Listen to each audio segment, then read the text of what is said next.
So hello everyone, this is a lecture number 1 of some basic concepts of chemistry and I am your teacher Aman Bilgrami.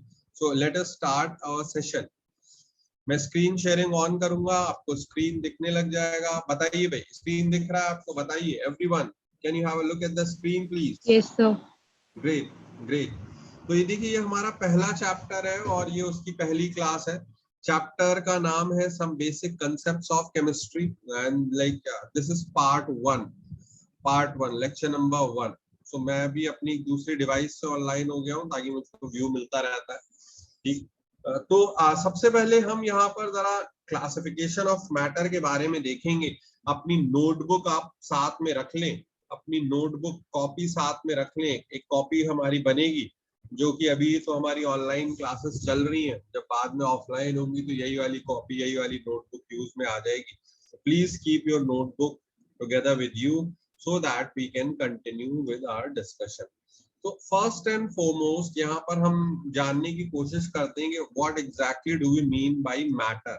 Matter से हम क्या समझते हैं? Junior classes में भी हमने पढ़ा हुआ है और इसको हम यहाँ पे देखेंगे. दृश्य, please read out loudly what do mean by matter. Please पढ़िए.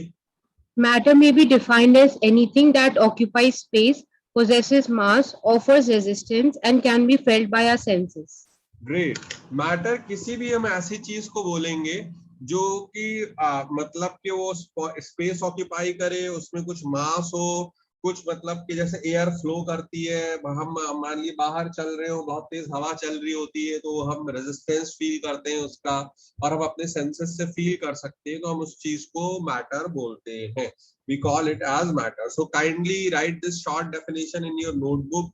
बहुत कॉमन सी चीज है, आपने 9th क्लास जूनियर क्लासेस में भी इसको पढ़ा हुआ होगा, बट तब भी हम अपने नोट्स कंप्लीट करने की एक इंटेंशन के साथ में छोटी छोटी बातें भी लिखते चले. तो जल्दी से 1 मिनट भी नहीं लगेगा, जल्दी से डेफिनेशन लिखिए so that we can move ahead, फिर आगे बढ़ सके.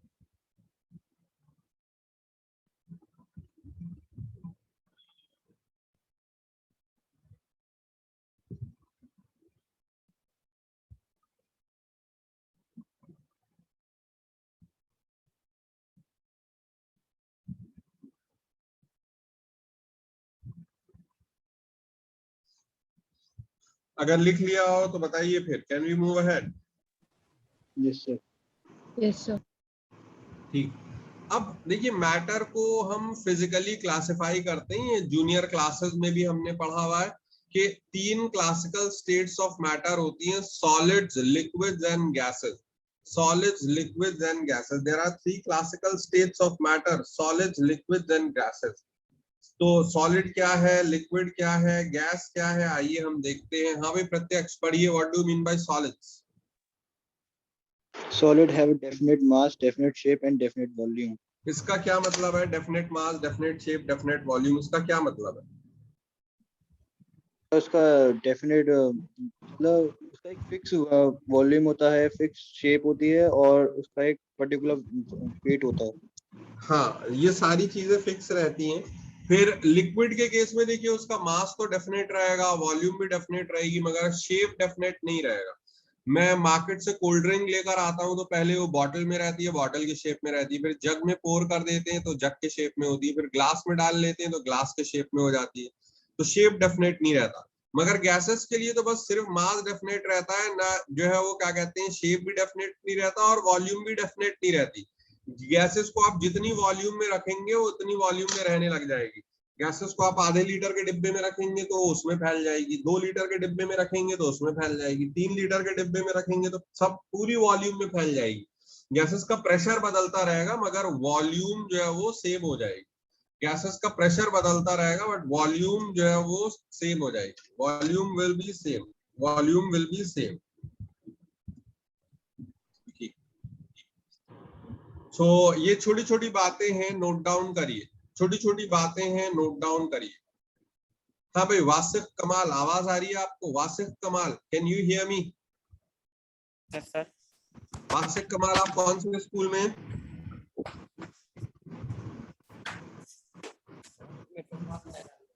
Wasif Kamal, you are in which school?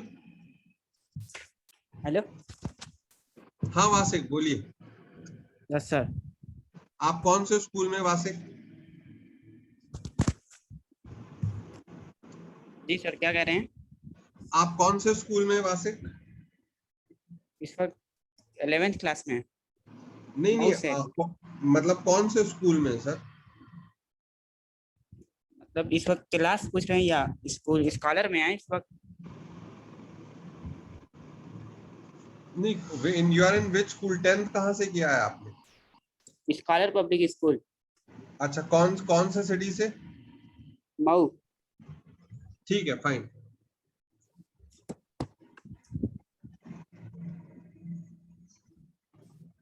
Note down कीजिए, तीनों पॉइंट्स नोट डाउन करिए, तीनों पॉइंट नोट डाउन करिए।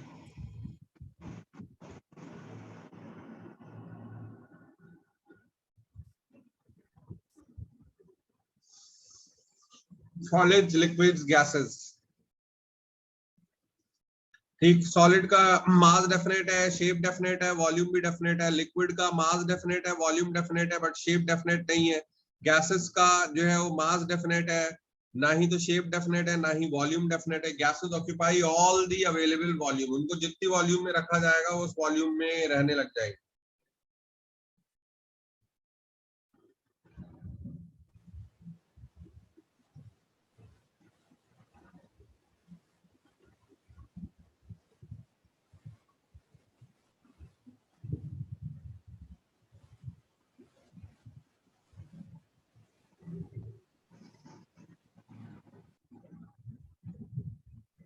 So done. ग्रेट। अब ये देखिए, कोई भी चीज ऐसा क्यों होता है, कोई भी चीज ऐसा क्यों होता है कि वो सॉलिड है या लिक्विड है या गैसेस है, व्हाई इट हैपेंस? ऐसा क्यों हो रहा होता है कि कोई भी चीज को हम देखते हैं यार भाई, कभी आइस है, देखिए आइस जो है वो सॉलिड में रह रही है, बर्फ है सॉलिड में रह रही है, हम बाहर निकालेंगे वो थोड़ा सा गर्म होगा, वो फिर लिक्विड में आ जाएगी। हम और अगर मान लीजिए उसको हीट करेंगे तो वो फिर वेपर में कन्वर्ट हो जाएगी। तो ऐसा क्यों होता है कि कोई चीज कभी सॉलिड में है, कभी लिक्विड में है, कभी गैस में है? तो इसको भी साइंटिफिकली जानने की जरूरत है। बहुत जनरल इंट्रोडक्शन दे रहा हूं मैं। दीपाली पढ़िए क्या लिखा हुआ है, दीपाली यहाँ से। Physical state of a substance depends on net effect of two opposing forces. First, intermolecular forces of attraction which keeps the particle together. Second, thermal energy providing motion which keeps them apart. When temperature increases, thermal energy increases. Okay, तो देखिए यहीं पर ये चीज हमने देखी है कि किसी भी चीज को आप सॉलिड चीज को गर्म करेंगे, एक पॉइंट के बाद में वो पिघल के लिक्विड में कन्वर्ट हो जाएगी, क्योंकि टेम्परेचर बढ़ाने से थर्मल एनर्जी बढ़ेगी। थर्मल एनर्जी से उनके मॉलिक्यूल्स के बीच में मोशन करने की टेंडेंसी बढ़ेगी और अब वो दूर दूर जाना चाहेंगे। जब दूर दूर जाना चाहेंगे तो फिर जो है वो क्या कहते हैं कि उनके बीच में फोर्स ऑफ अट्रैक्शन कम होने लग जाएगा। तो गर्म करने के बाद में हम सॉलिड को लिक्विड में कन्वर्ट कर सकते हैं, लिक्विड को गैस में और गर्म करेंगे, लिक्विड गैस में कन्वर्ट हो जाएगा। ये देखिए इंटरमॉलिक्यूलर, आईएमएफ का मतलब क्या है? Intermolecular forces. IMF international monetary fund नहीं है, इट इज इंटरमॉलिक्यूलर फोर्सेस, यानी मॉलिक्यूल्स के आपस की forces, intermolecular forces of attraction. तो इंटरमॉलिक्यूलर फोर्सेस ऑफ अट्रैक्शन सबसे ज्यादा सॉलिड्स में होती हैं, फिर लिक्विड में, और सबसे कम गैसेस में। गैसेस में फोर्स ऑफ अट्रैक्शन बहुत ही कम होती है। बट अगर हम थर्मल मूवमेंट की बात करें, मूवमेंट जो कि टेम्परेचर के कारण मूवमेंट हो रहा होता है, वो मूवमेंट सबसे ज्यादा किसमें होगा? गैसेस में। फिर किसमें होगा? लिक्विड में। फिर किसमें होगा? सॉलिड में। सॉलिड में तो मूवमेंट होता ही नहीं है, वो तो अपनी जगह पे फिक्स रहते हैं। मगर सबसे ज्यादा मूवमेंट किसमें होता है? दृश्य। अगर कोई पूछेगा कि बताइए कौन से किस फिजिकल स्टेट में मॉलिक्यूल्स में सबसे ज्यादा मूवमेंट होता है, तो क्या आंसर होगा? So gases. और अगर वो हमसे पूछेंगे बताइए फोर्स ऑफ अट्रैक्शन किस फिजिकल स्टेट में सबसे ज्यादा होता है, तो क्या आंसर होगा? The solids. Okay, great. तो ये बहुत छोटे से पॉइंट है, बहुत जनरल से पॉइंट है, ऑल्दो बोरिंग। अभी चैप्टर धीरे धीरे ग्रिप लेगा, अभी तो जस्ट 5 मिनट हुए हुए और ये हमारी पहली क्लास है। तो इस चीज को प्लीज नोट डाउन करिए, इस चीज को नोट डाउन करिए। फिजिकल स्टेट दो बातों पे डिपेंड करती है, फोर्स ऑफ अट्रैक्शन पे जो कि सबसे ज्यादा सॉलिड्स में होती है, और थर्मल एनर्जी पे जो कि मॉलिक्यूल को दूर दूर रखती है और मूवमेंट कराती है। और वो जैसे जैसे टेम्परेचर बढ़ता है, थर्मल मोशन बढ़ता है और सॉलिड लिक्विड में कन्वर्ट होने लगता है, लिक्विड गैस में कन्वर्ट होने लगता है और टेम्परेचर बढ़ाने। ये छोटी छोटी बातें हैं, प्लीज इनको नोट डाउन करिए। एक एक मिनट लगेगा, तब फिर हम जरा असली चैप्टर पे आते हैं। हाँ भाई वासिक, आप भी लिखिए, हैंड टू हैंड लिखते चलिए, ठीक है? आवाज आ रही है वासिक? Yes sir. चलिए लिखते चलिए hand to hand.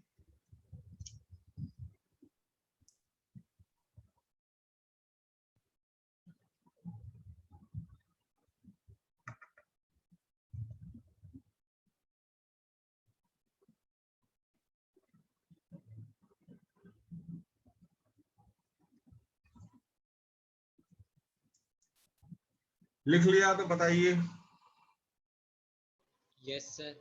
Yes, sir. ये जनरल Yes, सी sir. बातें हैं, बहुत जनरल सी बातें, like before we move ahead बहुत जनरल टॉक चल रही है। अब यहाँ से धीरे धीरे कुछ स्पेशलाइज्ड टॉक पर आएंगे। फोर्स ऑफ अट्रैक्शन के बारे में भी लिख लें प्लीज, कि सबसे ज्यादा फोर्स ऑफ अट्रैक्शन कहाँ होती है और सबसे कम फोर्स ऑफ अट्रैक्शन कहाँ होती है। We are also supposed to know this, these are very basic stuff given in our book.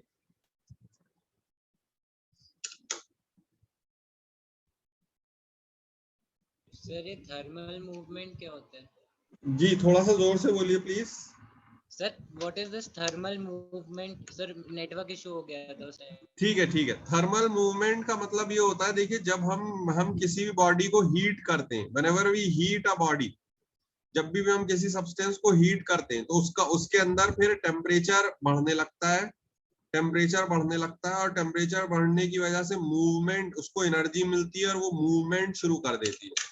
तो उसी मूवमेंट को हम थर्मल मूवमेंट बोलते हैं, कि आप हीट करने के कारण किसी को एनर्जी मिल गई और उसकी वजह से उसका मूवमेंट स्टार्ट हो गया, that is known as thermal movement. तो वो थर्मल मूवमेंट सबसे अधिक, सबसे ज्यादा किस में होता है? गैसेस में, और सबसे कम किस में होता है? सॉलिड में। आप सॉलिड को हीट करेंगे तो वो लिक्विड में कन्वर्ट होने लग जाएगा, लिक्विड को हीट करेंगे तो वो गैसेस में कन्वर्ट होने लग जाएगा, जैसे पानी के साथ में हम देखते हैं।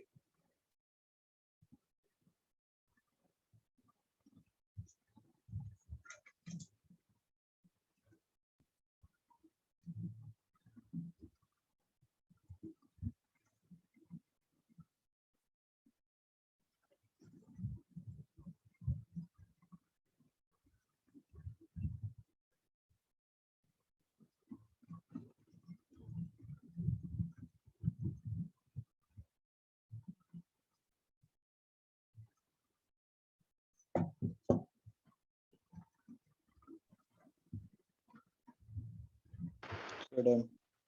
ठीक, हाँ भैया अभय लिखा सर आपने? अभय लिख लिया? Yes sir. अभय कौन से स्कूल से हैं आप? Sir Saint Phyllis.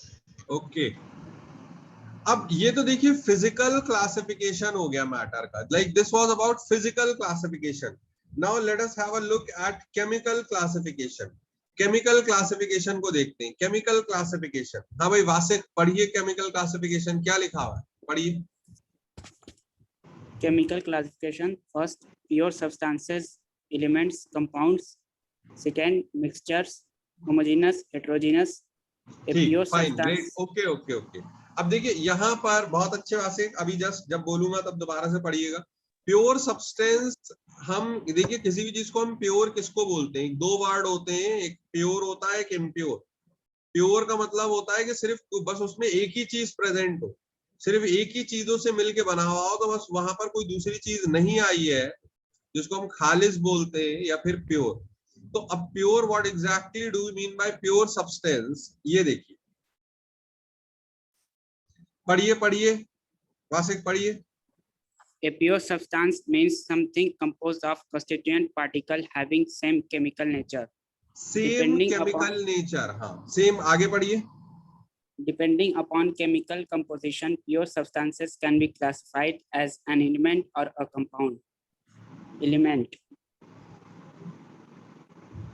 ठीक है, प्योर सब्सटेंस उनको बोलते हैं जो सिर्फ एक ही चीज से मिलके बने हुए हो, सिर्फ एक ही चीज से मिलके बने हुए हो। तो प्लीज पहले इतना नोट डाउन करिए, what chemical classification main important. तो क्योंकि हम केमिस्ट्री पढ़ रहे हैं तो हम ज्यादा लेना देना तो हमको केमिकल क्लासिफिकेशन से ही होगा, ना कि physical classification. We are more concern with chemical classification rather than physical classification. तो pure substance and mixtures, please write about them. Pure substance and mixtures, please write about them. लिखिए। रिचा आवाज आ रही है? Yes, sir. Richa, you were there in the first class जब हमने start किया था, आप थी मैम? Yes sir. हाँ, तो फिर कोई जरूरत नहीं है इस वाली क्लास में आपके लिए, क्योंकि यहाँ पर वो रिपीट स्टफ हो रहा है. Go and study something else, don't waste your time. Okay sir.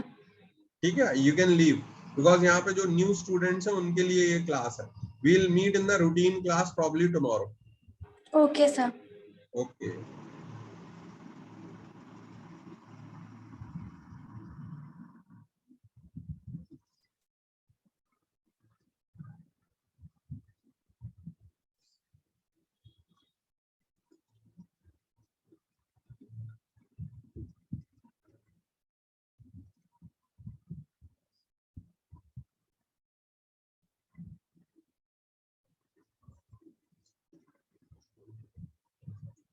Done sir. ठीक. Pure substance, mixture. Pure substance मतलब elements, compound, mixtures, homogeneous, heterogeneous. Pure substance हम किसको बोलते हैं? मेन चीज ये है, having same chemical nature, having same chemical nature, जिनका केमिकल नेचर सेम हो, केमिकल नेचर सेम हो, केमिकल नेचर सेम हो. ठीक. और केमिकल कंपोजिशन के बेसिस पे प्योर सब्सटेंस को दो पार्ट में हम क्लासिफाई करते हैं, element as well as compound. एक चीज होती है एलिमेंट और एक चीज होती है कंपाउंड. हाँ भाई दृश्या, पढ़िए एलिमेंट किसे कहते हैं please. Yes, sir. A pure substance which is made up of only one kind of atom. Example, copper and oxygen. 118 elements are there. First are metals, second non-metals and metalloids. ठीक. अब ये तो देखिए बात element हो गई कि बस एक टाइप का ही जो है वो क्या कहते हैं कि एलिमेंट बना हुआ है, बिल्कुल एक टाइप का ही जो है वो मतलब एटम से बना हुआ हो तो हम उसको एलिमेंट बोलेंगे. बट अगर वेरियस एलिमेंट्स आपस में कंबाइन करके किसी फिक्स प्रोपोर्शन में कोई एक नई चीज दे तो हम उसको कंपाउंड बोलेंगे. तो ये कंपाउंड क्या है, कंपाउंड के बारे में भी पढ़िए दृश्या please. A compound is a pure substance made up of two or more elements chemically combined in fixed proportion by mass. Oh, this is a very very important word here, Drisha. Chemically combined. Can you explain it to me? Sir, chemically combined means they form a bond. Yeah, very good, very good. उन्होंने bond बना लिया. और ये देखिए ma'am, ये देखिए like this is a very important example. Suppose करिए ma'am कि मेरे पास में कोई कंटेनर है, I have a container with me, और उसमें मेरे पास में हाइड्रोजन भी है और ऑक्सीजन भी है, ये दो चीजें. तो यहाँ पर क्योंकि दो डिफरेंट चीजें मेरे पास में, दो डिफरेंट चीजें, तो इसको तो हम क्या बोलेंगे? I will call it as a mixture, I will call it as a mixture. But अगर मेरे पास में एक डिब्बे में हाइड्रोजन ऑक्सीजन ने मिल करके वाटर बना लिया है, तो फिर अब हम इसको क्या बोलेंगे? कंपाउंड. ये मिक्सचर है तो इसमें दो चीजों से मिलके बना हुआ है, तो ये तो क्या है? इम्प्योर. और कंपाउंड है तो यहाँ पर ये वाली चीज, क्योंकि अकेला ही एक ही सब्सटेंस है, तो ये क्या है? प्योर. तो मिक्सचर इम्प्योर, कंपाउंड प्योर. अब ये चीज मुझको समझ में आप थोड़ा समझाइए कि इसको why we are calling it as impure and why we are calling it as pure.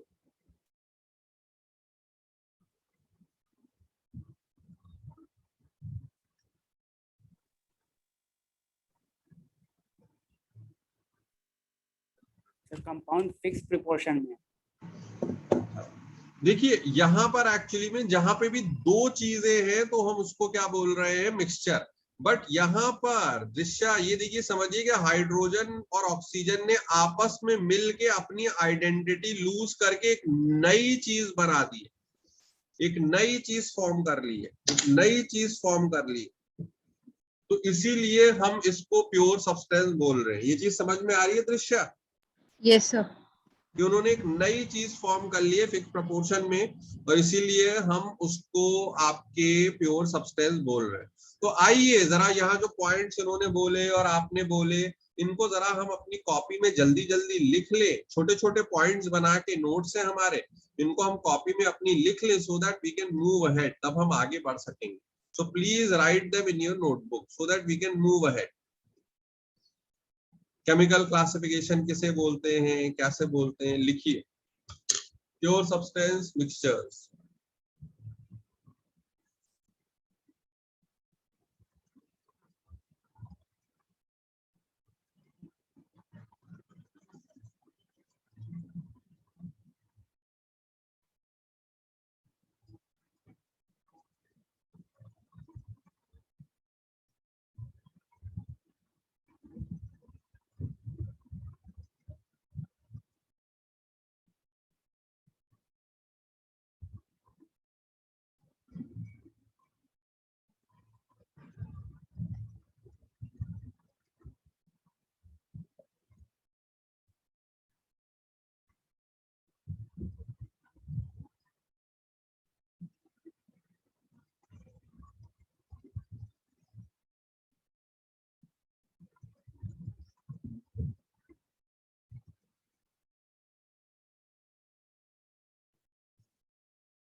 Pure substance लिखिए।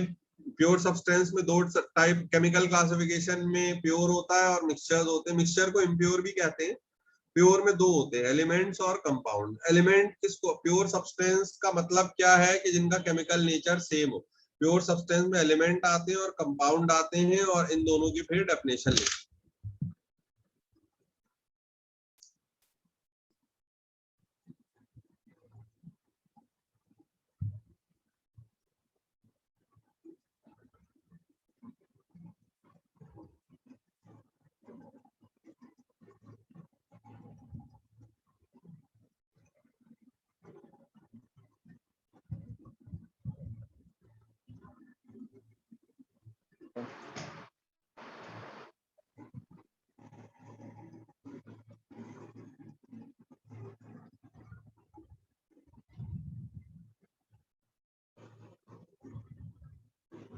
So done.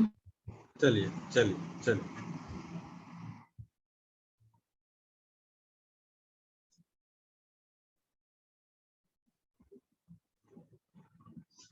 अब ये देखिए कि ये मतलब प्योर सब जो भी कंपाउंड जब भी बनेगा ना, तो वहां केमिकली कंबाइन करना बहुत जरूरी होगा आपस में। जैसे दिशा ने बताया, उनको आपस में केमिकल बॉन्ड फॉर्म करना, that is very very important. वो काम होना जरूरी हो।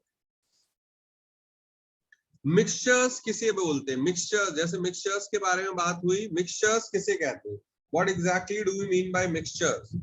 हाँ भाई, प्रत्यक्ष गुप्ता आप पढ़िए, मिक्सचर्स किसे कहते हैं, पढ़िए।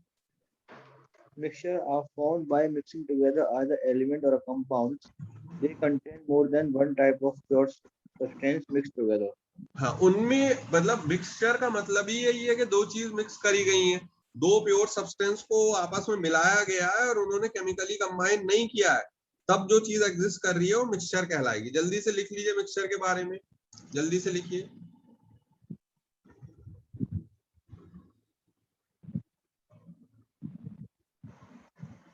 जल्दी से लिखिए मिक्सचर के बारे में, प्लीज राइट क्विकली।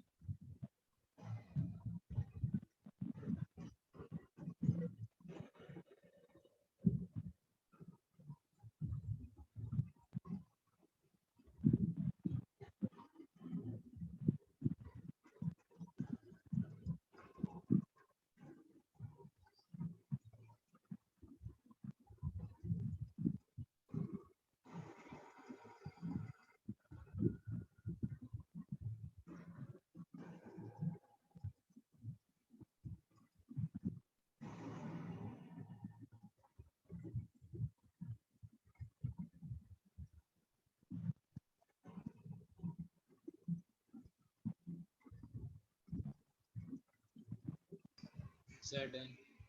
लिख लिया भाई, लिख लिया? चलिए यस सर। चलिए। हाँ भाई दृश्य पढ़िए, ये क्या लिखा हुआ है, यहाँ से पढ़िए ma'am. In a mixture, elements or compounds are not chemically combined together.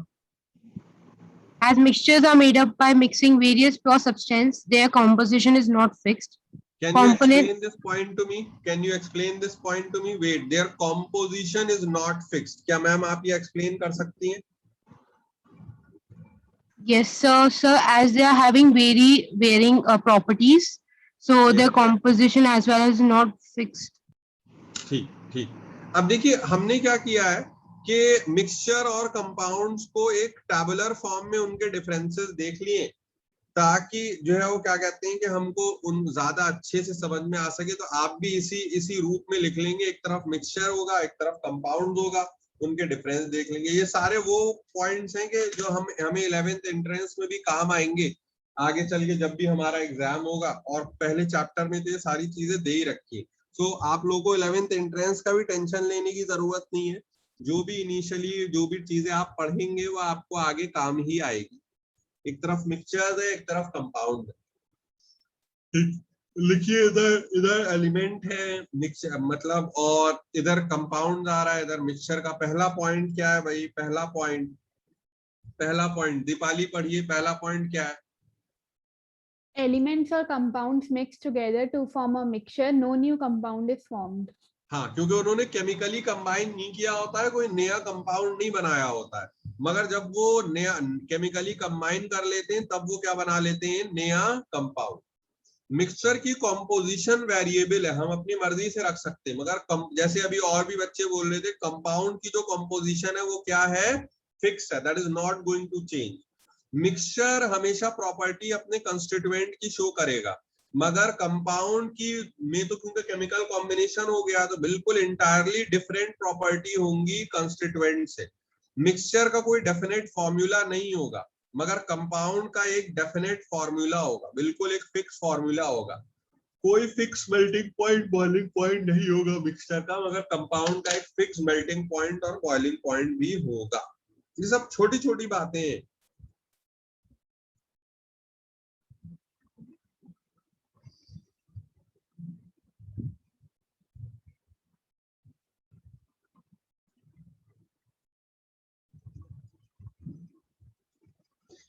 इसको प्लीज नोट डाउन करिए ताकि हमसे कोई फ्यूचर में कंसेप्चुअल क्वेश्चन पूछा जाए तो हम उसको आंसर कर सके. अगर हमसे फ्यूचर में कोई कंसेप्चुअल क्वेश्चन पूछा जाएगा तो हम उसको आंसर कर सकेंगे, ताकि छोटी छोटी बातें हमको पता रहेंगी, हमारे फंडामेंटल्स स्ट्रांग रहेंगे, so we can deal with any type of question in future. हाँ भाई वासिक, लिख रहे हैं आप? Yes sir. चलिए.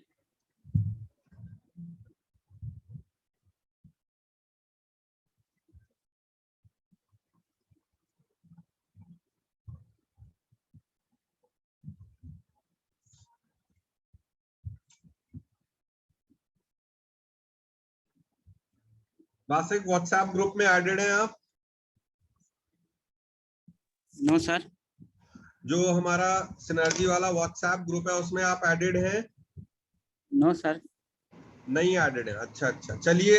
जो है वो क्या कहते हैं कि मेरा कांटेक्ट नंबर ले लीजिएगा और एक बार मुझे पिंग कर दीजिएगा व्हाट्सएप पे, या चैट बॉक्स में अपना नंबर लिख दीजिए तो मैं आपका नंबर सेव कर लूंगा. ठीक है? ठीक है सर. या मुझे प्राइवेट मैसेज कर दीजिए तो अभी चैट बॉक्स में, तो भी मैं उसके थ्रू आपका नंबर नोट डाउन कर लूंगा. ठीक है सर. हाँ, ताकि फिर आपको व्हाट्सएप ग्रुप में ऐड कर दूंगा, आपको क्लासेस का पता चलता रहेगा. Okay sir. ठीक, ये पॉइंट लिख लें सारे बच्चे, तब फिर हम आगे बढ़ेंगे.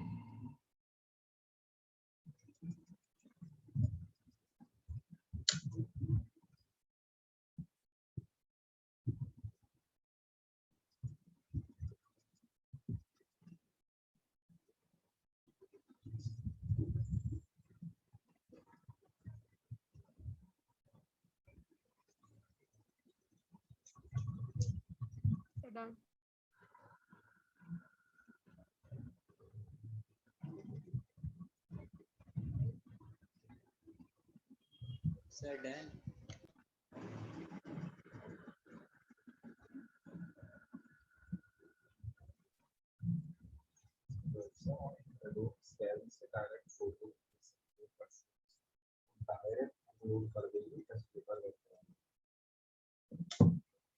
अगर लिख लिया हो तो बताइए, फिर हम लोग आगे बढ़ सकते हैं. Everyone have written, please can we move ahead? Yes sir. चलिए, सबने लिख लिया. दृश्य, आपने लिखा बेटा? Yes, sir. दीपाली, Yes. अब है यस सर। प्रत्यक्ष, सर। लिख लिया, आगे बढ़े। Yes sir. Can we move ahead? चलिए चलिए, बहुत अच्छी बात, बहुत अच्छी बात। अब देखिए, जो मान लीजिए कि जो एलिमेंट्स रहते हैं और वो सब प्योर सब्सटेंस रहते हैं, जैसे फॉर एग्जांपल कोई मुझसे पूछ रहा है कि भाई कार्बन बताओ प्योर है इम्प्योर है, कार्बन बताइए भाई प्योर है इम्प्योर है, तो आप बताइए भाई कार्बन प्योर सब्सटेंस है इम्प्योर सब्सटेंस है? Pure substance. Pure substance. Pure substance है, carbon is a pure substance. ठीक, फिर कोई मुझसे पूछ रहा है वाटर प्योर सब्सटेंस है इम्प्योर सब्सटेंस है? दृश्य बताइए, water pure impure? So pure. Pure, water is a pure substance, water is a pure substance. क्यों प्योर क्यों है? इसमें तो दो चीजें प्रेजेंट है, हाइड्रोजन भी है और ऑक्सीजन भी है, तो ये प्योर कैसे हो गया दृश्य? So single compound. हाँ देखिए, क्योंकि अब एक्चुअली में रीजन क्या है कि यहाँ हम इसे हाइड्रोजन और ऑक्सीजन नहीं मानेंगे, क्योंकि हाइड्रोजन और ऑक्सीजन ने अपनी प्रॉपर्टी लूज करके एक नई चीज बना ली और अब उसकी यूनिक प्रॉपर्टी है, इसीलिए हम इसको क्या मानेंगे? Pure substance. ठीक है, Yes बात sir. समझ में आई दृश्य या नहीं? Yes sir.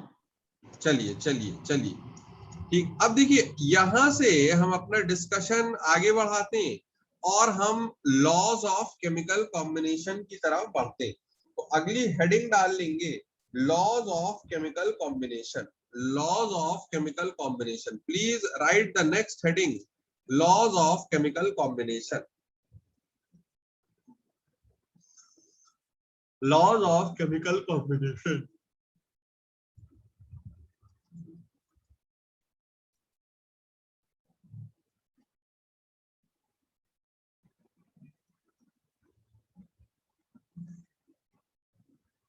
Laws of chemical combination लिखिए भाई, लॉज ऑफ केमिकल कॉम्बिनेशन।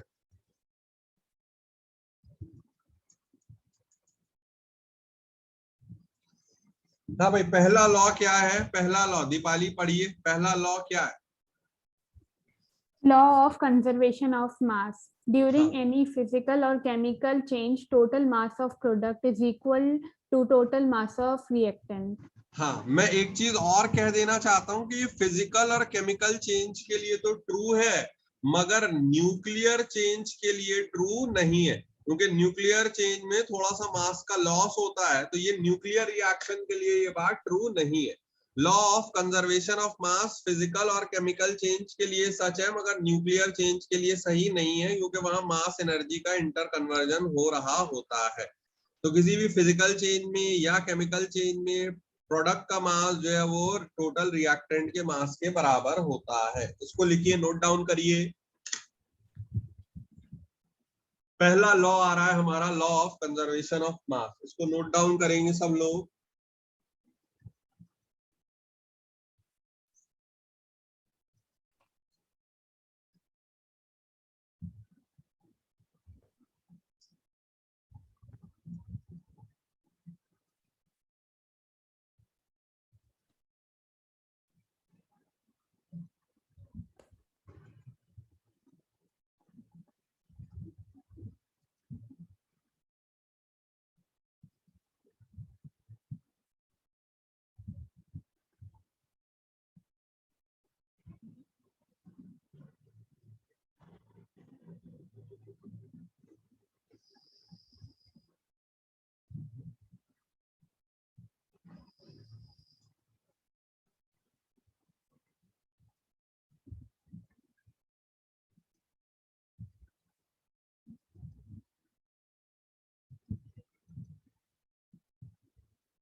अगर लिख लिया हो बताइए, डेफिनेशन लिखी हो तो आगे बढ़े। ये नहीं लिखना है, सिर्फ डेफिनेशन लिखनी है, ये वाली चीज नहीं लिखनी है, सिर्फ डेफिनेशन लिखनी है। अगर आपने लिख ली हो बताइए, आगे बढ़े। Yes sir. Great great. अभी देखिए ये कैसे समझाया जा रहा है, जैसे कैल्शियम कार्बोनेट था, ये हमने 10th क्लास में भी देखते हैं रिएक्शन, ये 100 ग्राम्स था, तो इसको जब हमने हीट किया तो ये कैल्शियम ऑक्साइड बना 56 ग्राम और CO2 बना 44 ग्राम। तो ये 56 प्लस 44 भी आप जोड़िए, कितना हो गया? 56 प्लस 44 कितना हो गया? 100। 100. 100। तो यानी रिएक्टेंट का जो टोटल मास है वो प्रोडक्ट के टोटल मास के बराबर हो गया। रिएक्टेंट का टोटल मास प्रोडक्ट के टोटल मास के बराबर हो गया। अब देखिए दूसरा रिएक्शन हो रहा है, Na2CO3 plus 2HCl giving me H2O plus CO2 plus 2 times NaCl। Na2CO3 का मास 106 ग्राम था, HCl का मास 73 ग्राम था, तो इन दोनों को अगर आपने जोड़ा तो देखिए कितना आया 179। और इधर जो बन रहा है प्रोडक्ट, वाटर बन रहा है 18 ग्राम, CO2 बन रहा है 44 ग्राम, 2 टाइम्स NaCl बन रहा है 117 ग्राम। तो इन सबको भी आप जोड़ेंगे तो कितना आएगा 179। यानी रिएक्टेंट का टोटल मास किसके बराबर है, प्रोडक्ट के टोटल मास। ये बहुत आसानी से इलस्ट्रेशन है, मगर अगला वाला इलस्ट्रेशन देखिए बहुत ही इंटरेस्टिंग है। Na2CO3 मैंने 53 ग्राम अगर लिया हुआ था और HCl 73 ग्राम लिया हुआ था, तो ऐसी सिचुएशन में जो वाटर बन रहा है 9 ग्राम बन रहा है, CO2 बन रहा है 22 ग्राम बन रहा है और NaCl बन रहा है 58.5 ग्राम बन रहा है। तो इन सबको जब आप जोड़ेंगे तो 89.5 आएगा, जबकि रिएक्टेंट का तो 53 प्लस 73 जो टोटल मास है वो 126 है। तो यहाँ law of conservation of mass follow हो रहा है या नहीं हो रहा है? दृश्य बताइए, law of conservation of mass follow हो रहा है या नहीं हो रहा है? सर ऑब्वियसली नहीं हो रहा जब रिएक्टेंट्स का मास प्रोडक्ट्स के इक्वल नहीं है तो। हाँ, अब मैम देखिए यहीं पर देखिए हमको समझने की कोशिश करनी है कि एक्चुअली में what has happened is that out of 73 ग्राम जो हमने HCl यहाँ पर लिया हुआ था सेकंड इलस्ट्रेशन में, उसमें पूरे HCl ने रिएक्ट ही नहीं किया, क्योंकि रिएक्ट करने के लिए उसे जितना Na2CO3 चाहिए था ना उतना Na2CO3 था ही नहीं, उससे कम Na2CO3 प्रेजेंट था। और क्योंकि जब उससे कम Na2CO3 प्रेजेंट था तो उतने HCl ने रिएक्ट ही नहीं किया। जब रिएक्ट नहीं किया तो केवल कितने HCl ने रिएक्ट किया है, 36.5 ने। 53 ग्राम के साथ ओनली 36.5 ग्राम हैज रिएक्टेड। यानी जो टोटल रिएक्टेंट जिसने रिएक्ट किया है वो 89.5 ही है, वो पूरा नहीं है, वो सिर्फ 89.5 है, 89.5 ग्राम है। तो यानी रिएक्टेंट जो कि उधर गया भी है वो सिर्फ 89.5 ग्राम है, बाकी 36.5 ग्राम वो यहीं पर रहा है, वो it remained as such। हमने पूछा कि यार तुमने रिएक्ट क्यों नहीं किया, तो उसने कहा कि अरे Na2CO3 था ही नहीं तो मैं रिएक्ट किससे करता, Na2CO3 था ही नहीं तो मैं रिएक्ट कैसे करता। तो इसीलिए बिकॉज ऑफ सच सिचुएशन, ये अभी हम आगे पढ़ेंगे चैप्टर में चल के कि लिमिटिंग रिएजेंट का केस था, बट यहाँ पर भी फॉलो हो रहा है कंजर्वेशन ऑफ मास। उसका रीजन ये है कि भाई वो देखिए स्टेटमेंट को ध्यान से पढ़िए। अब देखिए आपको नया एक लेयर ऐड होगी, पढ़िए दृश्य क्या लिखा हुआ है। Sir, during any physical or chemical change, total mass of product is equal to total mass of reactant.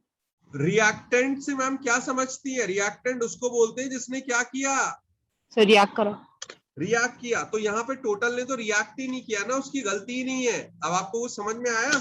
हाँ यस सर, यस सर। ठीक ठीक ठीक ठीक ठीक। चलिए इलस्ट्रेशंस नोट डाउन करिए, ये छोटे छोटे एग्जाम्पल लिख लिए ताकि बात समझ में आ जाए। फिर मैं एक क्वेश्चन दिखाऊंगा आपको बहुत अच्छा।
अगर लिख लिया हो तो बताइए भाई, आगे बढ़े। Yes sir. Can we move ahead? Yes sir. ये इलस्ट्रेशन ये वाला भी नोट डाउन करना रहेगा। रिएक्टेंट टोटल था ही इतना, 89.5 ग्राम था टोटल रिएक्टेंट था ही इतना।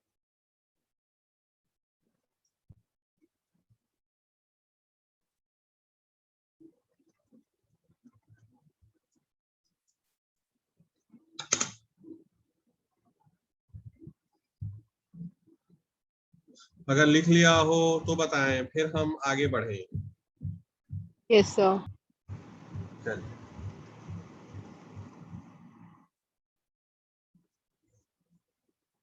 तो ये चीज आपको समझ में आई? Law of conservation of mass समझ में आया एवरीवन? किसी के नहीं समझ में आया हो तो sir. ईमानदारी से बता दे। वासिक आपको समझ में आया? Yes, sir. प्रत्यक्ष आपको समझ में आया? सर। दीपाली? Yes, sir. अब है? Yes, sir. चलिए चलिए चलिए, ठीक ठीक, फाइन। अब यहां से हम अपने अगले लॉ की तरफ बढ़ते हैं। देखिए, एक नाम है आपके, जस्ट मैं बताता चलूं, कांस्टेंट, और एक दूसरा वर्ड है डेफिनेट। एक वर्ड यूज होता है कॉम्पोजिशन, और एक वर्ड यूज होता है प्रपोर्शन। तो बहुत से लोग इसको बहुत अलग अलग नाम देते हैं। बहुत से लोग कहते हैं लॉ ऑफ कांस्टेंट कॉम्पोजिशन, बहुत से लोग कहते हैं लॉ ऑफ कांस्टेंट प्रपोर्शन, फिर बहुत से लोग बोलते हैं लॉ ऑफ डेफिनेट कॉम्पोजिशन, बहुत से लोग बोलते हैं लॉ ऑफ डेफिनेट प्रपोर्शन। तो नाम तो एक ही है, उसको चार नाम बना दिए गए हैं, आपकी मर्जी है, मगर सब नाम में कोई डिफरेंस नहीं है, पता होने चाहिए। तो चारों एक ही नाम है, आप लिखिए लॉ ऑफ कांस्टेंट कॉम्पोजिशन, फिर constant proportion, definite proportion, definite composition, ये सब एक ही लॉ के नाम है। वो एक को अलग अलग अलग चार नामों से बुला रहे हैं, एक ही चीज। तो नाम लिखिए पहले, लॉ ऑफ कांस्टेंट कॉम्पोजिशन या डेफिनेट प्रपोर्शन या कांस्टेंट प्रपोर्शन या डेफिनेट कॉम्पोजिशन।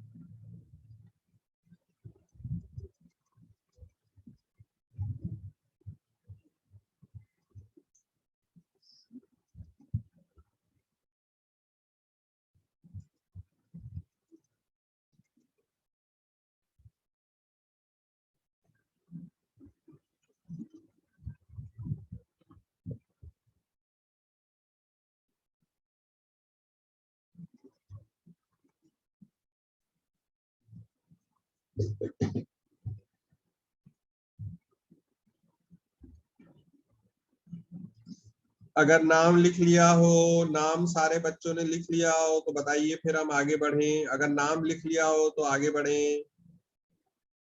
Yes, sir. चलिए चलिए भाई, नाम लिख लिया पब्लिक ने तो हम आगे बढ़े। हाँ भाई, वासिक पढ़िए, लॉ ऑफ कांस्टेंट कॉम्पोजिशन क्या है, पढ़िए। A chemical compound always contains same element combined together in same proportion by mass. It means composition of a chemical compound is fixed.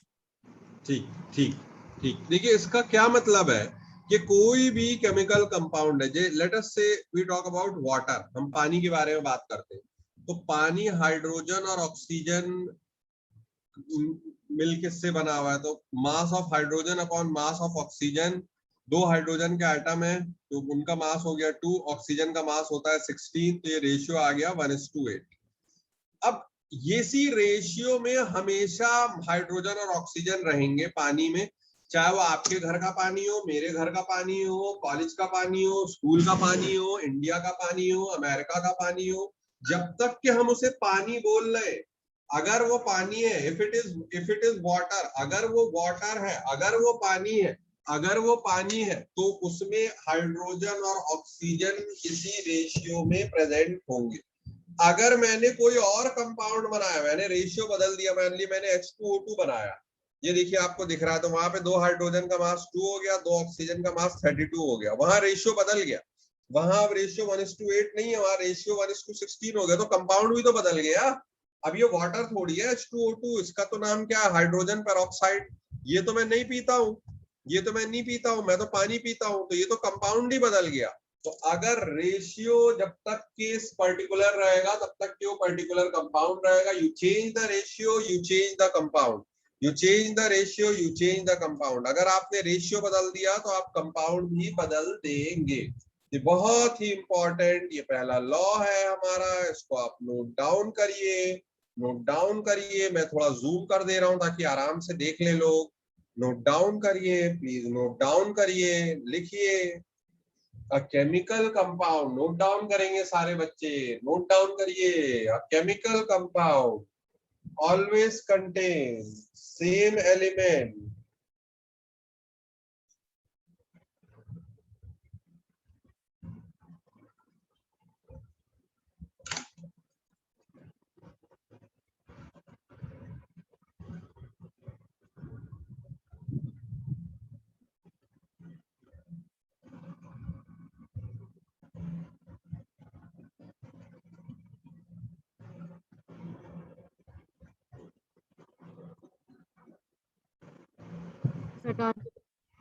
ठीक, लिख लिया भाई, सब लोगों ने लिख लिया.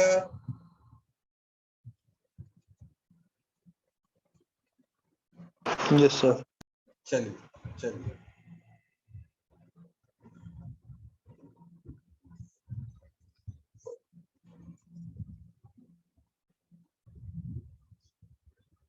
केमिकल कंपाउंड में हमेशा जो है वो सेम एलिमेंट रहता है, combined together in same proportion by mass. Combined together in same proportion by mass. Combined together in same proportion by mass.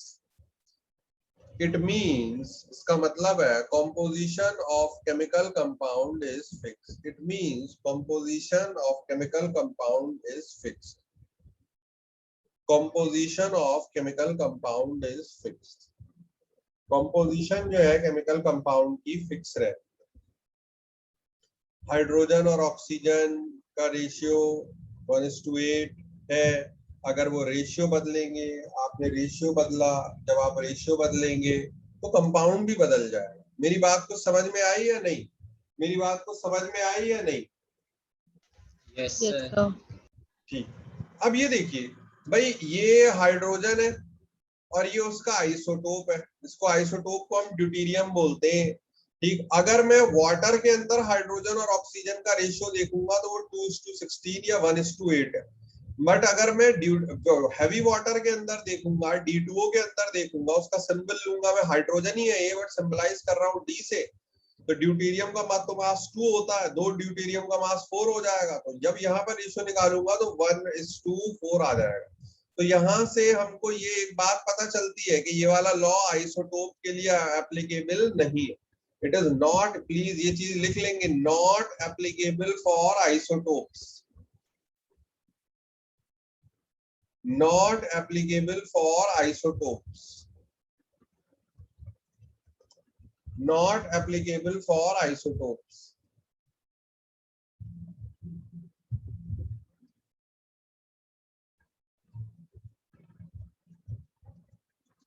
Not applicable for isotopes. लिखिए, नोट डाउन करिए.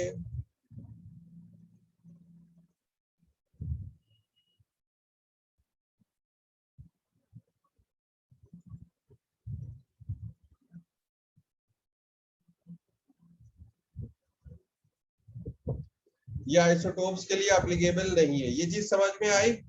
ये चीज समझ में आई हमें प्रत्यक्ष? ये चीज समझ में आई?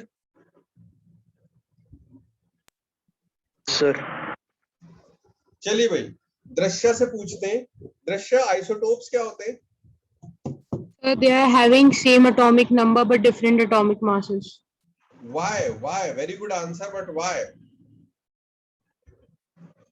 Why they do have different atomic masses? You are absolutely correct, but why they do have different atomic masses? Wasif Kamal, आप बताइए आइसोटोप्स क्या होते हैं? Same atomic number but different atomic masses. Different? अरे भैया, एटॉमिक मास क्यों डिफरेंट होता है यार? दोनों बच्चे एक ही आंसर कर रहे हैं. क्यों? By different atomic mass. Atomic mass का अंतर क्यों होता है? Different proton number. प्रोटॉन या neutron? Sir, I think proton. Proton या नहीं, प्रोटॉन तो डिफरेंट होंगे तो एलिमेंट ही डिफरेंट हो जाएगा यार, एलिमेंट ही डिफर कर जाएगा तब तो।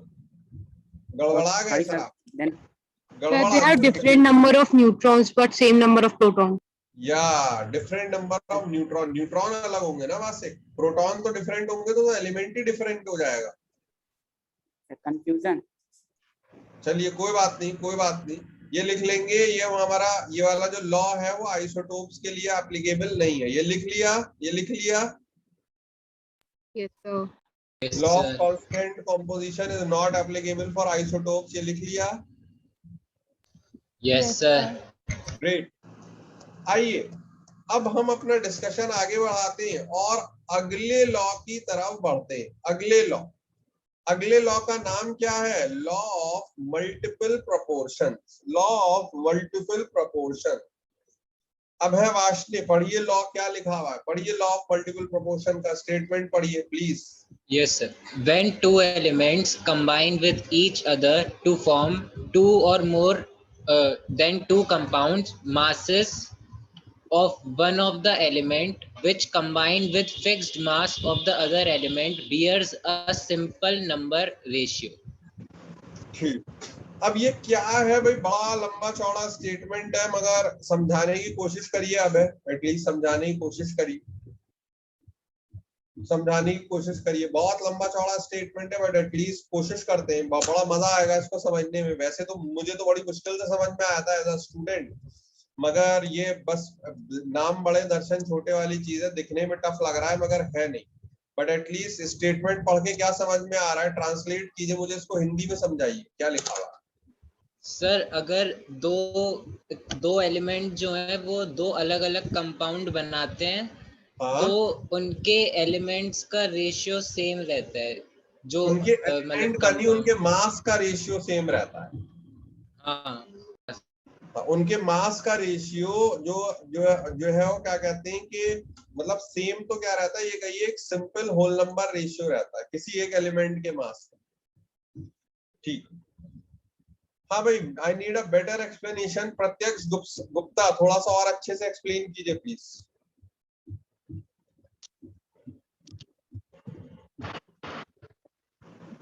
सर जब दो एलिमेंट एक दूसरे से कॉम्बाइन करते हैं तो वो एक नया कंपाउंड बनाते हैं, फिर उसका जो मासेस का एक सिंपल होल नंबर में रहते हैं। अब आइए देखिए समझते हैं हम इसको, क्या समझते हैं। पहले तो नोट डाउन कर लेंगे, सब लोग इसको नोट डाउन करेंगे, पहले सब लोग नोट डाउन करेंगे।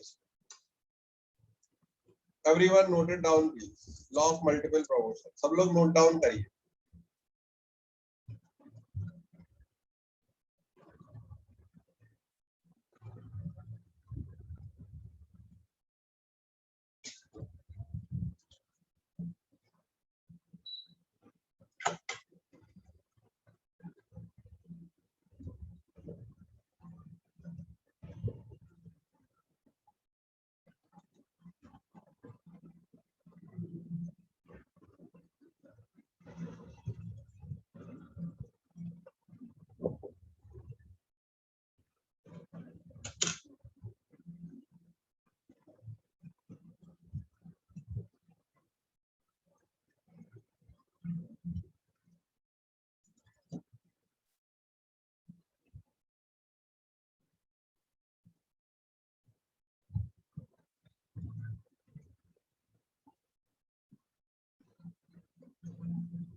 डेफिनेशन लिखेंगे तो बताएंगे, फिर आगे बढ़ेंगे।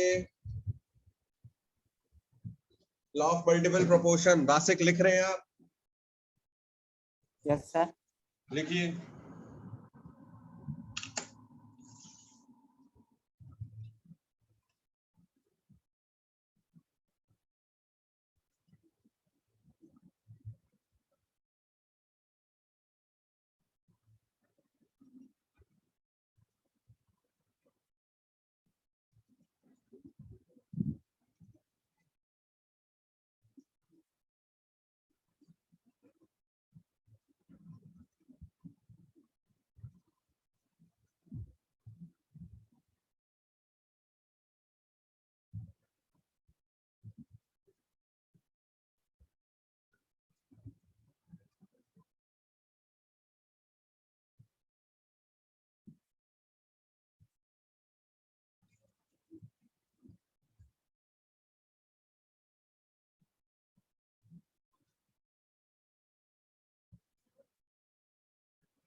अरे भाई लिखा, इतनी भी लंबी नहीं है डेफिनेशन, प्लीज लिखा या नहीं Yes, please? sir. Yes, Yes, sir. sir.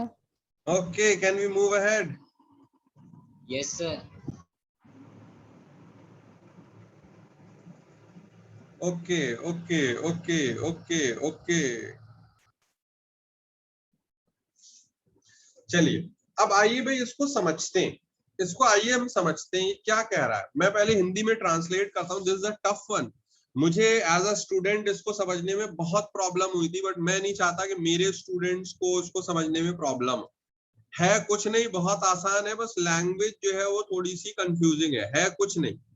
क्या कह रहा है, जब दो एलिमेंट आपस में कंबाइन करके दो या दो से अधिक कंपाउंड बनाते हैं, दो या दो से अधिक कंपाउंड बनाते हैं, जब दो एलिमेंट आपस में कंबाइन करके दो या दो से अधिक कंपाउंड बनाते हैं, जब दो एलिमेंट आपस में कंबाइन करके दो या दो से अधिक कंपाउंड बनाते हैं। हाँ भाई दृश्य, नाइट्रोजन और ऑक्सीजन कंबाइन करके ये सब कंपाउंड बनाते हैं। कौन कौन से कंपाउंड बनाते हैं ये देखिए, आपको दिख रहे हैं अपने स्क्रीन पे, ये सब कंपाउंड दिख रहे हैं। Yes, sir. कौन कौन से कंपाउंड है ये, कौन Sir, कौन से कंपाउंड है? nitrogen monoxide, nitrogen dioxide. फिर And I didn't know its name. नहीं, आप बिल्कुल, you can name it, you can name it. Di nitrogen trioxide. Pentoxide. भाई इसका नाम क्या होगा? कितने नाइट्रोजन है दृश्य? Sir, 2. और कितने ऑक्सीजन है? Sir, 3. Then how to name it? Di nitrogen Nitrogen. Trioxide. Trioxide. Sir, And how to name dinitrogen this? pentoxide. Yes, that's it. You can name it. ऐसा क्यों बोल रही है कि आप नाम नहीं दे सकते? बिल्कुल दे सकती है, बिल्कुल दे सकती है। तो अभी हमारी पहली बात यहाँ पर सत्य वचन हुई है कि दो एलिमेंट नाइट्रोजन और ऑक्सीजन ने मिलके दो या दो से अधिक, यहाँ पे तो बहुत सारे कंपाउंड बना लिए। कितने कंपाउंड बना लिए? 4. 4। तो अभी तक ये बात समझ में आई कि दो एलिमेंट मिलके जब दो या दो से अधिक कंपाउंड बनाते हैं तो दो से अधिक कंपाउंड मैंने बनवा दिए। इतना समझ में आया एवरीवन? Yes, sir. Yes. तो वो ये कह रहे हैं कि mass of one of the element, किसी एक एलिमेंट की का mass of one of the element, mass of one of the element. Statement आप अपनी कॉपी में पढ़िए, मैं तो इधर से बोल रहा हूं। Mass of one of the element, वो वन ऑफ द एलिमेंट जो है वो मान लीजिए हम ले रहे हैं लेट अस से ऑक्सीजन। उदाहरण के लिए, एग्जाम्पल के लिए, वो वाला एलिमेंट हम क्या ले रहे हैं? Oxygen. Mass of one of the element, जो कि अभी हमने क्या मान लिया? Oxygen, which combines with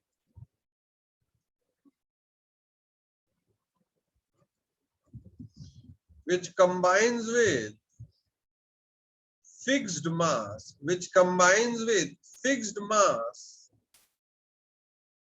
of other element,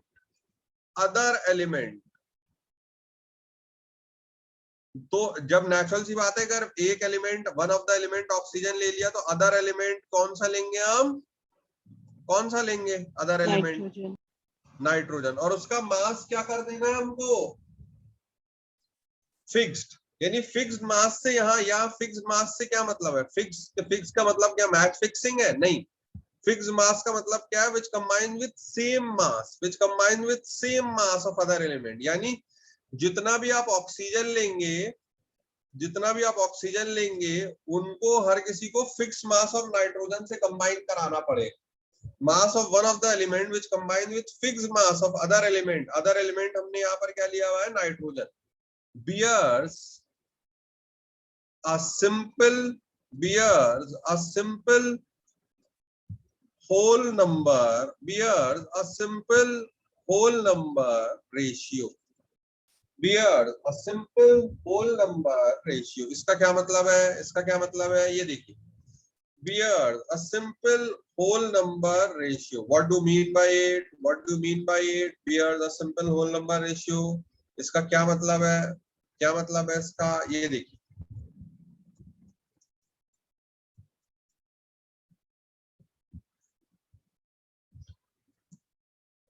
ये देखिए, इधर देखिए, अभी समझा रहा हूं।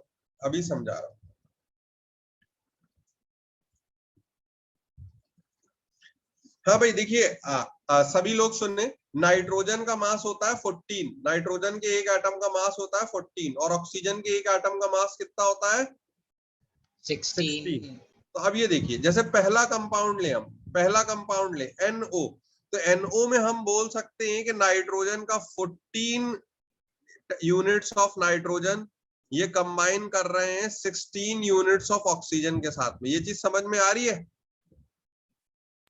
Yes, sir. बताइए, क्योंकि NO में एक नाइट्रोजन है और एक ऑक्सीजन है, तो नाइट्रोजन का मास 14, ऑक्सीजन का मास 16, तो 14 नाइट्रोजन कंबाइन कर रहा है 16 यूनिट्स ऑफ ऑक्सीजन। ये मास के टर्म में लिख रहा हूँ, ये चीज समझ में आ रही है या नहीं?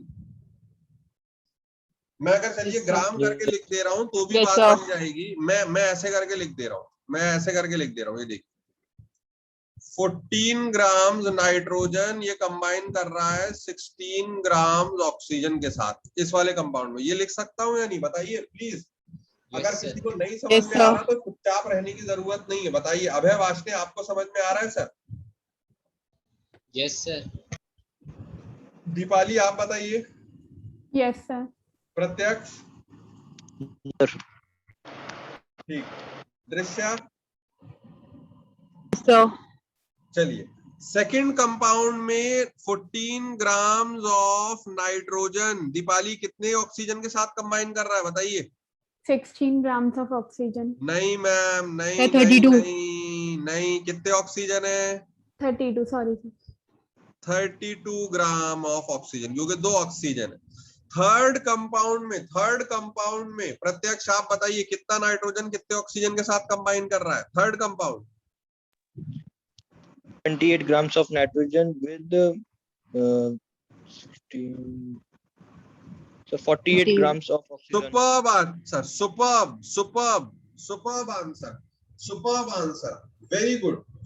28 gram of nitrogen 48 gram of oxygen के साथ में कंबाइन कर रहा है, सुपर्ब आंसर। फोर्थ में बताइए, अभय वाशने आप बताइए, लास्ट वाले में कितना कितने के साथ कर रहा है?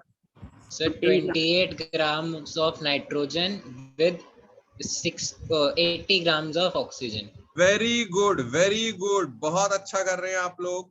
28 gram of nitrogen, 28 gram of nitrogen, 28 gram of nitrogen, 28 gram of nitrogen ये कंबाइन कर रहा है 80 ग्राम ऑफ ऑक्सीजन के साथ। 28 ग्राम ऑफ नाइट्रोजन ये कंबाइन कर रहा है 80 ग्राम ऑफ ऑक्सीजन के साथ। Super, very good. तो अब अगर ये है तो अब देखिए ये क्या बोल रहा है, ये masses of one of the element। अब स्टेटमेंट पढ़ते हैं, दृश्य दोबारा से पढ़िए please. so when two elements combine with each other to form two or more than two compounds, masses of one. Stop. When two elements combine with each other to form two or more than two compounds। दृश्य ये तो हमने समझ लिया है कि two or more than two compounds कैसे बन गए, बहुत सारे Yes, sir. कंपाउंड्स बना लिए हमने, ये समझ में आ गया मैम। Yes, sir. ग्रेट, आगे पढ़िए ma'am. Masses of one of the elements which combines with fixed mass of other element. Stop. Fixed mass, what do you mean by fixed mass? So the mass of the element. हाँ, fix नहीं देखिए ma'am, fix mass मतलब कि जो है वो same होना चाहिए, वो मास क्या होना चाहिए, सेम होना चाहिए। ये देखिए मैम, अभी तो मैम यहाँ सेम नहीं है, क्योंकि यहाँ पर मान लीजिए 14 ग्राम है, यहाँ पर नाइट्रोजन का 14 ग्राम है, यहाँ पर नाइट्रोजन का 28 ग्राम है, यहाँ पर नाइट्रोजन का 28 ग्राम है। तो सब में या तो सब में 14 हो या सब में 28 हो, है ना? क्योंकि अगर नाइट्रोजन को मैंने फिक्स किया है या तो सब में 14 करो या सब में 28 करो। ये बात समझ में आ रही है या नहीं? Yes, sir.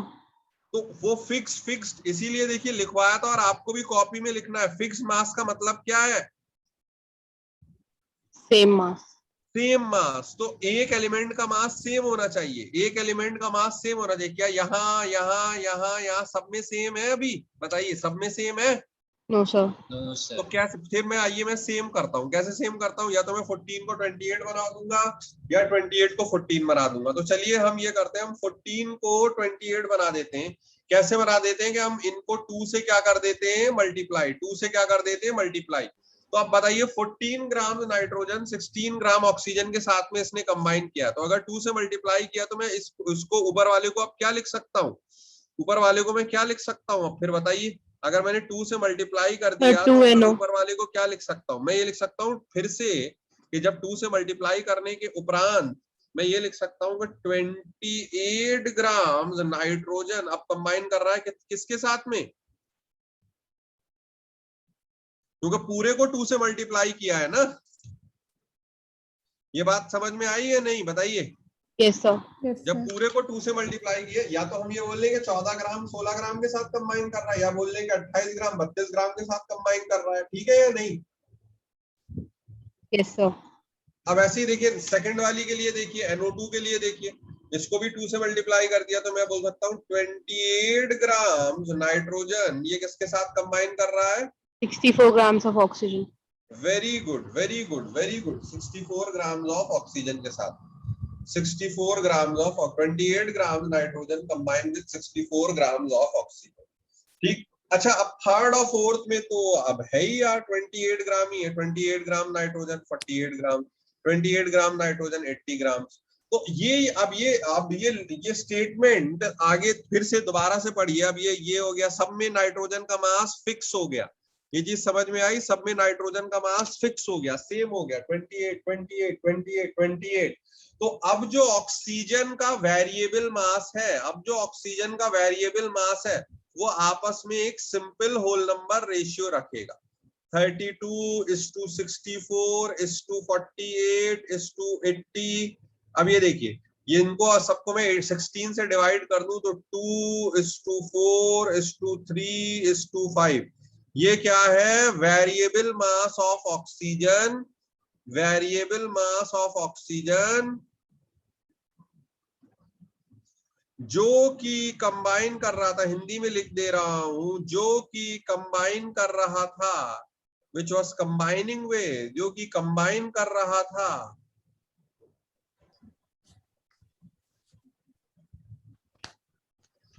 with fixed mass of oxygen, Nitrogen। oh sorry, with fixed mass of nitrogen। तो आप देखिए कि अब ये एक simple whole number ratio bear कर रहा है या नहीं? बिल्कुल कर रहा है। It is bearing a simple whole number ratio, तो यहीं से फिर हमारे कंसेप्ट क्लियर हो जा रहे हैं। ये चीज समझ में आई? Yes, Yes, sir. sir. चलिए,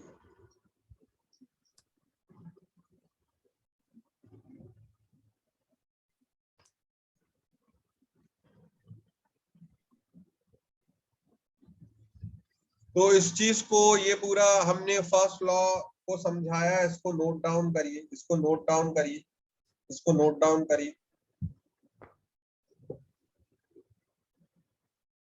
करिए नोट डाउन।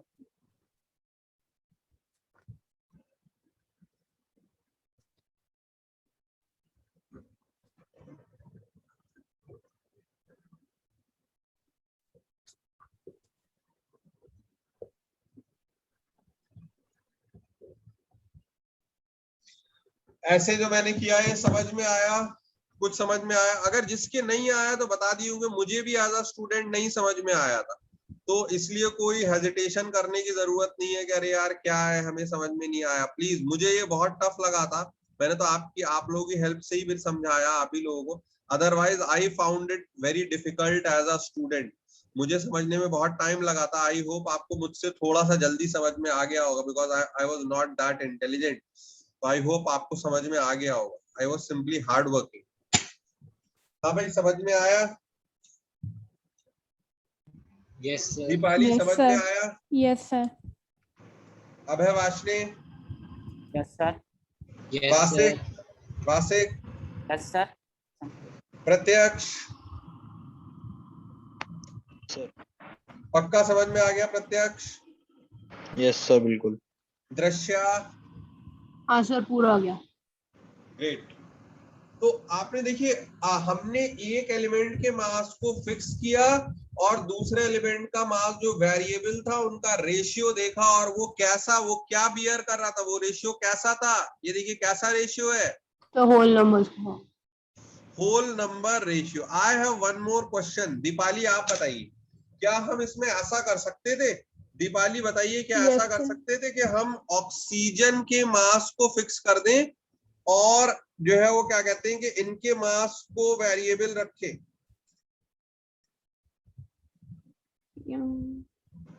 यस सर, कर सकते थे।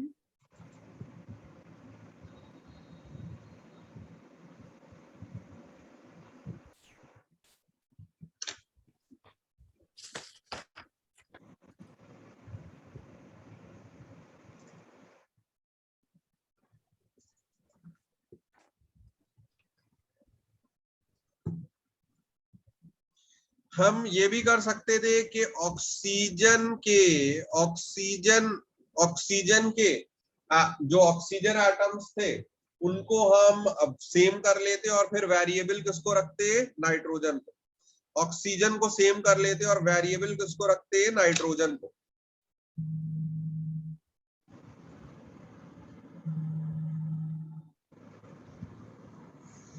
ऑक्सीजन को सेम रखते और वेरिएबल किसको रखते, नाइट्रोजन को। फिर नाइट्रोजन का रेशियो निकालते, वो भी क्या था, सिंपल होल नंबर रेशियो। ये बात समझ में आ रही है या नहीं?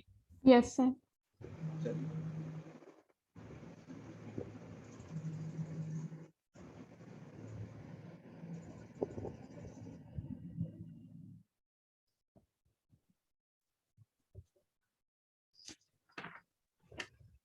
मल्टीप्लाई तो हम किसी से भी कर सकते हैं। अगर हमें ऑक्सीजन का सेम करना होता तो फिर मल्टीप्लाई तो हम किसी से भी कर सकते थे 80 हाँ लाने के लिए। हाँ, देखिए सर, ऑक्सीजन का सेम करना होता तो फिर हम जो है वो ये करते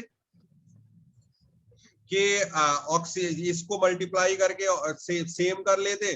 फिर मतलब जैसे मान लीजिए इसको मैं मल्टीप्लाई करता किसी पर्टिकुलर नंबर से, सबको सेम बनाता एलसीएम लेके, और फिर नाइट्रोजन का वेरिएबल मास होता, उनका रेशियो देखते।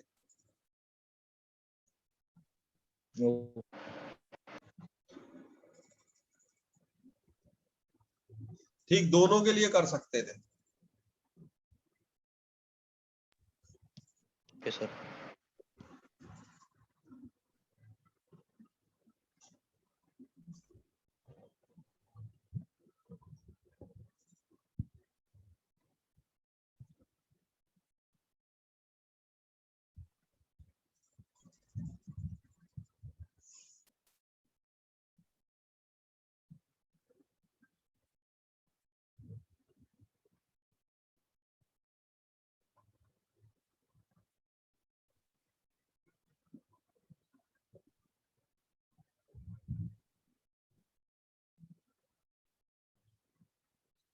ठीक, अगर लिख लिया हो तो बताइए, आगे बढ़े। Yes sir. Yes, sir.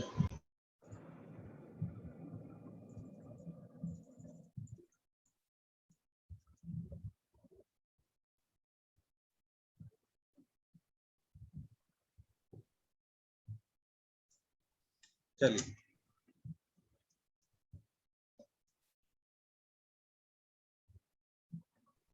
ये देखिए CO और CO2 के लिए भी हम देख सकते हैं। ये क्या लिखा हुआ है, पढ़िए भाई, पढ़िए। ये क्या लिखा हुआ है, पढ़िए। हाँ भाई, प्रत्यक्ष आप पढ़िए। One atom of carbon combined with one atom of oxygen to form CO, carbon monoxide. One atom of carbon combines with two atoms of oxygen to form carbon dioxide. Carbon mass is fixed. Oxygen mass is variable, which combine with fixed mass of carbon. ठीक, ये देखिए sir, बहुत अच्छा आपने पढ़ा। CO और CO2 में carbon का मास तो सर फिक्स है। फिक्स, देखिए फिक्स वर्ड का मतलब यहाँ पर क्या है, मैंने बता दिया है बार बार। फिक्स का मतलब क्या है यहाँ, फिक्स का क्या मतलब है, सेम। Same mass. ठीक, तो अब कार्बन का मास सेम है, ऑक्सीजन का मास वेरिएबल है। एक में एक ऑक्सीजन एटम है 16, एक में दो ऑक्सीजन एटम है 32। तो इनका रेशियो क्या आया, बताइए, इनका रेशियो क्या आया? 1:2. 1:2। जो कि एक कैसा रेशियो है, simple whole number ratio. Simple whole number ratio, यानी या तो एक ऑक्सीजन कंबाइन करेगा, या दो करेगा, या तीन करेगा। सिंपल होल नंबर रेशियो, ठीक है। Yes, sir. ओके, ये भी नोट डाउन कर लीजिए, ये भी नोट डाउन कर लीजिए, ये भी नोट डाउन कर लीजिए, ताकि बिल्कुल क्रिस्टल क्लियर हो जाए लॉ, बिल्कुल क्रिस्टल क्लियर हो जाएगा।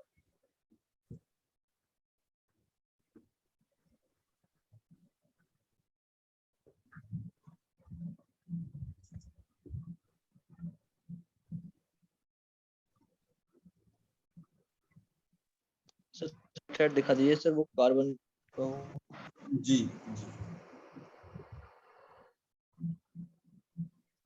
इधर पहले ये वाली चीज लिख लीजिए सर, ये वाली चीज लिख लीजिए, CO CO2।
Sir, अगर done. लिख लिया हो सब बच्चों ने तो बताइए, आगे बढ़ें।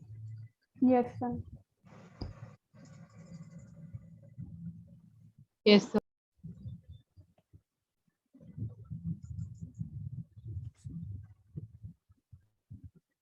चलिए,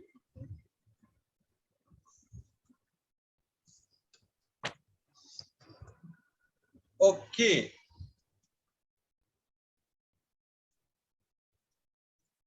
ठीक। होमवर्क क्वेश्चन, होमवर्क क्वेश्चन देखते हैं मुझको कौन भेजता है सबसे पहले।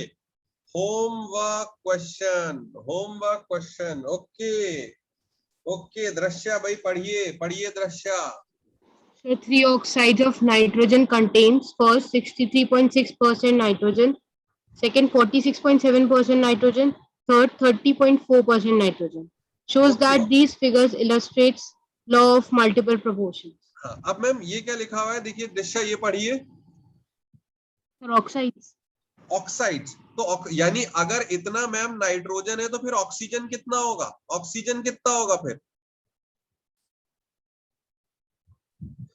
जब इतने परसेंट नाइट्रोजन है तो बाकी परसेंट 100 ऑफ रिमेनिंग क्या होगा बताइए फिर। Obviously 100 minus 63.6%. ऑक्सीजन होगा। Okay, so I have given you very good hint and I want you to answer this question. Fine, I will be waiting for the answer. मैं सारे लोगों का response का वेट करूंगा and by 9 PM tonight, by 9 PM tonight I want you to answer this question. ये deadline है, 9 PM tonight की deadline है। आप गलत करें सही करें कोई बात नहीं, अटेम्प्ट अपना भेजिएगा। आपको क्या प्रूव करना है, सब लोग क्वेश्चन नोट डाउन कर लेंगे, क्वेश्चन नोट डाउन करेंगे सब लोग, या कहिए तो मैं व्हाट्सएप ग्रुप पे सेंड कर दूंगा, but at least note down the problem please. Everyone, everyone please note down please, copy में नोट डाउन करिए। कब तक भेजना है वासिक, कितने बजे तक भेजना है? 9 PM. 9 PM, 9 PM, 9 PM भेजेंगे। कॉपी में Yes, लिखेंगे, sir. कैसे कैसे भेजेंगे, कॉपी में लिखेंगे और उसकी फोटो खींच के मुझे भेज देंगे, ठीक है? Okay, sir.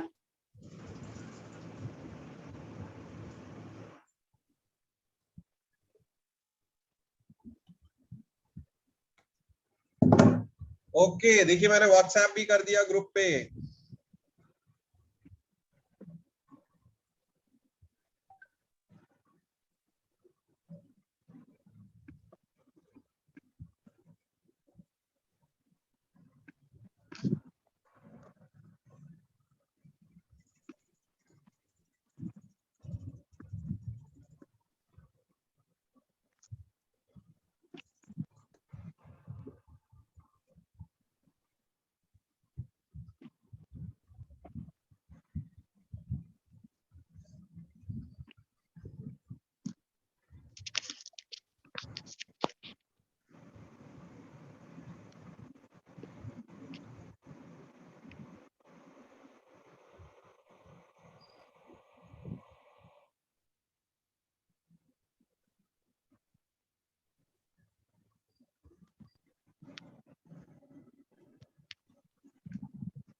लिख लिया भाई, बताइए आगे बढ़ सकते हैं?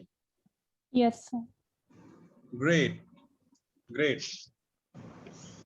ओके, अगली क्लास के लिए या अभी we still have 5 minutes, you can utilise that time. हाँ भाई, at least read this out. Deepali पढ़िए। Law of reciprocal proportions. Two elements combine with each other in same proportion by mass, in which they separately combine with fixed mass of third element. Okay, again very poorly worded statement, बहुत खराब language है मगर समझना उतना ही आसान है। तो लिख लेंगे और अगली क्लास में हम इसको पढ़ेंगे और समझेंगे। लिखिए प्लीज लिखिए, law of reciprocal proportion. Please right.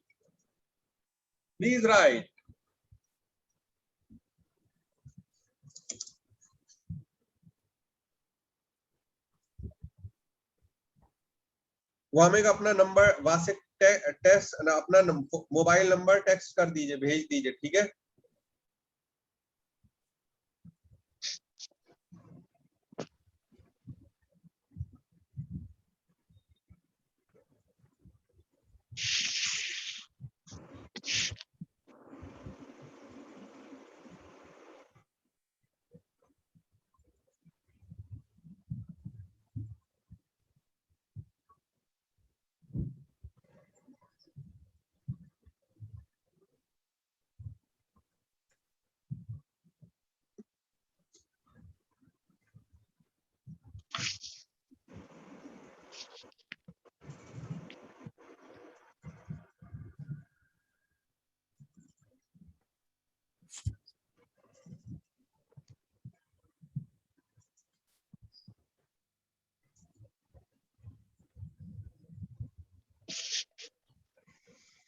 बताइए, स्टेटमेंट लिखा तो आगे Yes, बढ़े। sir. लिख लिया? Fine Yes. Fine great. Okay, so with this note we end our discussion of today's class. हमने यहाँ पर अपना ये डिस्कशन खत्म किया है। इस सेशन को हमने रिकॉर्ड भी किया है साथ ही साथ में, और इनकी वो अवेलेबल होगा हमारी जो है वो आप मैं ग्रुप में फॉरवर्ड कर दूंगा। हमारी जो मोबाइल एप्लीकेशन है उसमें भी ये लेक्चर अवेलेबल होगा। यहाँ क्लास 11 में आपको ध्यान रखना है कि एफर्ट्स अपने बढ़ाने पड़ेंगे। पढ़ाई का थोड़ा सा मतलब मेहनत ज्यादा करनी रहेगी, चीजें कॉम्प्लिकेटेड और टफ होंगी, but with the support and with your hard work हम सारी चीजों को, सारे स्टम्बलिंग ब्लॉक्स को ओवरकम कर लेंगे। तो I request everyone to remain serious and have faith and patience in these testing times, और पढ़ाई करते रहें और अपनी हेल्थ का और अब सब अपने मतलब फैमिली मेंबर्स का भी ध्यान रखें and take good care of your health. Okay, then we'll continue our discussion in the next class. Thank you. Thank you. Thank you.